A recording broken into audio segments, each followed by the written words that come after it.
Hi, hello guides, good evening all of you. तो आज हम लोग देखेंगे सम्मिलन। ठीक है, सम्मिलन क्लास 9th एवं क्लास 10th के लिए। ठीक है, और ये क्या है कि सम्मिलन होता क्या है इसके बारे में कुछ जान लेते हैं। तो देखिए, सम्मिलन का एक आकृति बनाते हैं। सम्मिलन का कुछ ऊंचाई होता है, ठीक है, और जिसका दोनों छोर ऊपर और नीचे का एक वृत्ताकार क्षेत्र होता है। ठीक है, ये क्या होता है? वृत्ता रेडियस इस प्रकार से होता है। इसको इंग्लिश में सिलेंडर कहते हैं। समझिए, इस प्रकार से होता है। समझिए, जिसके ऊपर में भी किस आकार का होगा? वृत्त का आकार का होगा। इसका कुछ ऊंचाई होगा। ठीक है, इसका कुछ ऊंचाई होगा और यह इसका मेन ऊंचाई है h, और ये जब हुआ इसका r हुआ त्रिज्या। बड़ी आर लिखिए या छोटी आर लिखिए, समझिए। और ये जो वृत्त का आकार का आता है, इसीलिए इसमें पाई लगता है। आपको पहले ही वीडियो में बताए थे, जिस समय सर्कल पढ़ाए थे उस समय बताए थे कि पाई क्या है। ठीक है, पाई क्यों? तो जब यहाँ जो सर्कल एक बन जाता है, वृत्ताकार आकार बन जाता है, इसलिए इसमें पाई का भी आता है। ठीक है, इसमें हो गया, कोण में हो गया, शंकु में हो गया, ठीक है, और गोला में भी आ जाता है। समझ गए?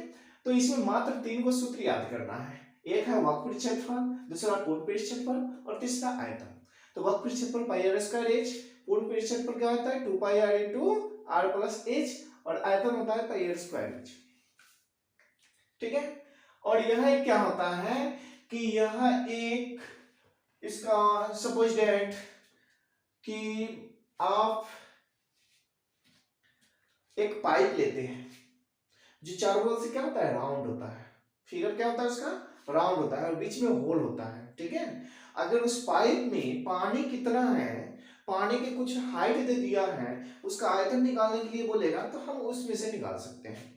यह एक लकड़ी का गट्ठा दिया हुआ है और गट्ठा के अंदर से निकालना है होल करके, और बाहरी परत एक मोटी सी छोड़कर आप बीच का सभी निकाल देना है, तो उसको जो निकलेगा वो सब आयतन में आ जाएगा।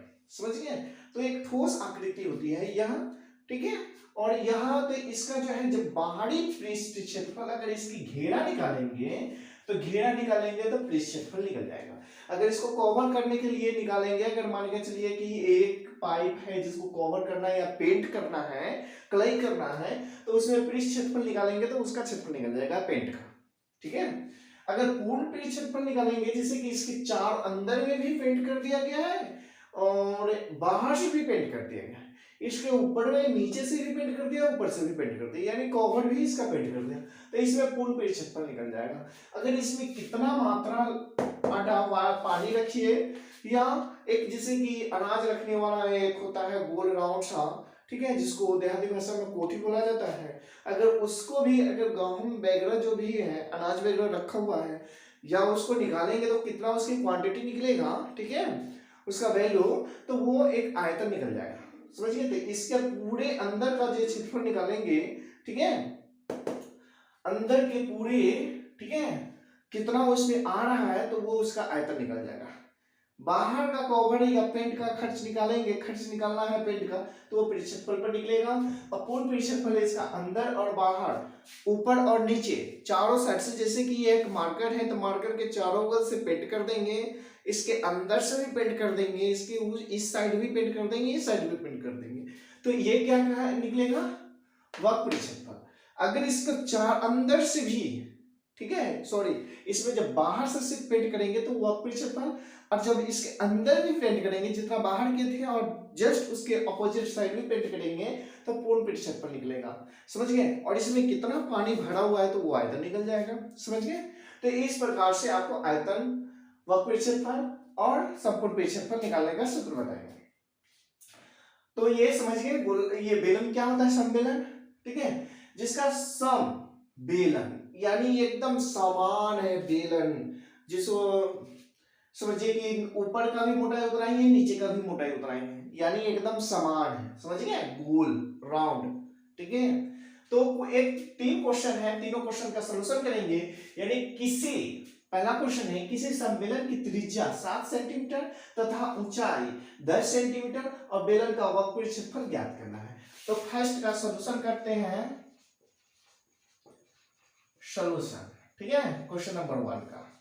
तो क्या दिया हुआ है, बेलन की त्रिज्या, तो लिखेंगे दिया गया है, ठीक है, सम्मेलन की त्रिज्या बराबर कितना दिया हुआ है, 7 सेंटीमीटर एवं इसकी ऊंचाई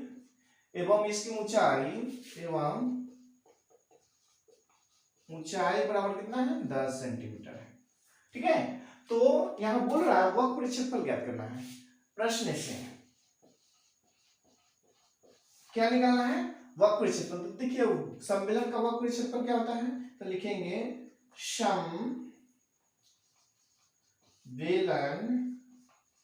के वक्रपृष्ठ क्षेत्रफल बराबर कितना होता है, पाई आर स्क्वायर एच। गौर से देखिएगा कैसे है। अब देखिए पाई का मान कितना है, देखिए आपको पहले बता देते हैं कि पाई बराबर हमेशा 22/7 रखिएगा। अगर जब बोलेगा कि 3.14 रखना है तो 3.14 रखिएगा, ठीक है। अगर नहीं बोलेगा या बोलेगा पाई का मान पाई ही रहने दीजिए तो पाई ही रहने दीजिएगा। अगर ना बोले तो 22/7 रखिएगा, ये हमेशा ध्यान में रखिएगा, समझ गए। दशमलव में ये 3.14। अगर कोई मैथ में क्या होता है कि पाई का मान नहीं दिए रहता है, पाई का मान पाई ही छोड़ देता है, ठीक है, तो क्वेश्चन में दे देता है। इसलिए आप ध्यान दीजिएगा कि जब इसमें कुछ तो दिया हुआ नहीं है तो पाई का मान 22/7 ही रखिए। तो पाई का मान 22/7 गुने, गौर से देखिए त्रिज्या को आर कहते हैं, ठीक है। तो आर बराबर कितना दिया है, 7। तो यहाँ क्या लिखेंगे, 7 सेंटीमीटर का होल स्क्वायर, क्योंकि आर स्क्वायर है। और गुने एच मान कितना है, 10 सेंटीमीटर, तो डायरेक्ट लिखेंगे 10 सेंटीमीटर, ठीक है। अब गौर से देखिए 22/7 गुने 7 गुने 10 और सेंटीमीटर स्क्वायर कर देते हैं, ठीक है। क्या कर देते हैं, सेंटीमीटर स्क्वायर।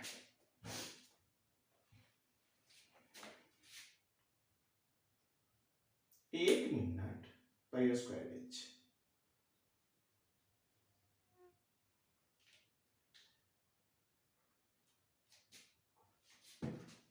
एक मिनट।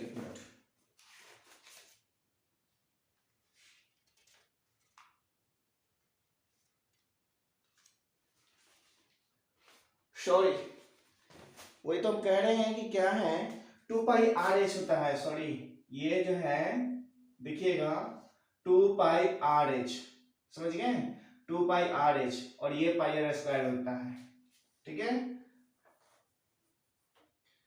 ये क्या होगा, 2 pi R H, 2 pi R H, ठीक है। इसको मिटाते हैं,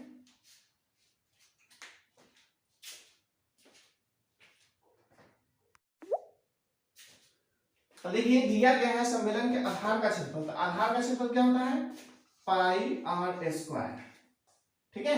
बेद का क्षेत्रफल, आधार का क्षेत्रफल, यानी जब भी बोले आधार का क्षेत्रफल तो आप बेद का क्षेत्रफल निकालेगा। तो आधार का क्षेत्रफल कितना दिया है, 45 सेंटीमीटर। क्या लिखेंगे, 45 सेंटीमीटर स्क्वायर बराबर 22/7 गुने आर स्क्वायर, ठीक है। अब गौर से देखिएगा क्वेश्चन 45 ही है ना,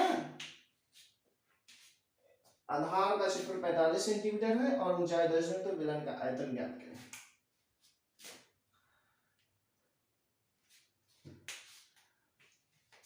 एक मिनट, क्वेश्चन थोड़ा मैच कर लेते हैं। क्वेश्चन यही है ना,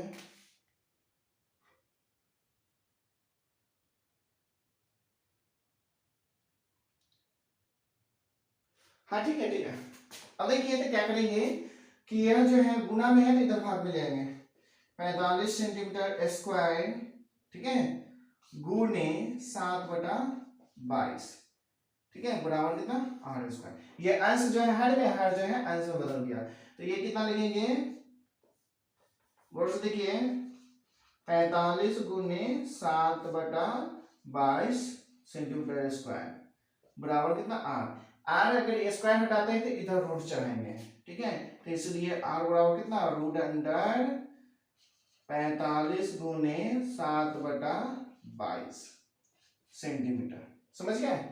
अब जो है सम्मेलन का आयतन निकालेंगे, तो इसको मिटाते हैं।